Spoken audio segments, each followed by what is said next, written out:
going to be really important that we stabilize the ilium, because if the ilium moves and she has a sprain or a strain, we'll stir things up. So I'm going to stabilize the ilium. And then, friend, I want you to gently push your knee into the table for 5 to 10 seconds. Go ahead. And gentle, 10%, maybe 20% of contractions, 6, 7, 8, 9, 10, relax. Now, very important, stabilize the ilium, and then ask friend to slowly lift her knee up and stretch for 1 to 2 seconds. And then from that new resistance barrier, push into my leg one more time. 1, 2, 3, 4, 5, 6, 7, 8, 9, 10, relax, and then lift up and we stretch for 1 to 2 seconds. And now I'm going to do what's called active assisted. Go ahead and lift up, hold the stretch 1 to 2 seconds. Friend relaxes, let blood and nutrients get back into the tissue for a couple of seconds. Lift up again, 1001, 1002. Now, if you're a manual therapist, you know that the psoas attaches to the lumbar spine, so don't cause increased pressure. Don't override the stretch end fields. Don't cause pain.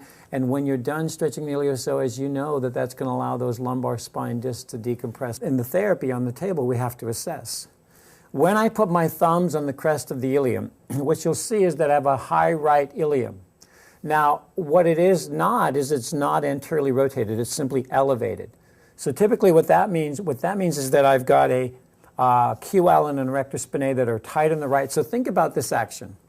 My QL can either laterally flex my lumbar spine, or my QL can, with my gluteus medius, can elevate my ilium. So as my QL fires, if it just pulls from the upper ilium, that's a tight QL on the right. So what I'm seeing with Fran is that her right hip is hiked up. This is the short side. And in essence, the left side is the long side. So the high ilium side is the side I'm going to stretch. And then when we get into self-care, Fran will be strengthening the left weak, inhibited left QL erector spinae. And we'll get into that in the self-care exercises.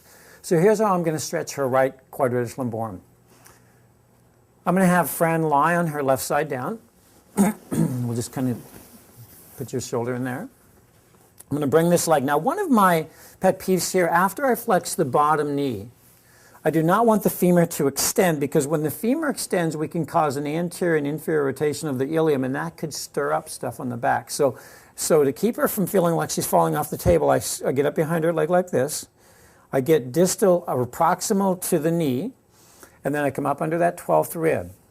Now what you're going to do, and I want to give Fran a kinesthetic cue of how to do this right. Instead of abducting, Fran, what I want you to do is hike your hip up. Good. That's the action of the QL and the erector spinae. So the PNF stretch is I'm going to do that for about 10 seconds. Go ahead and pull.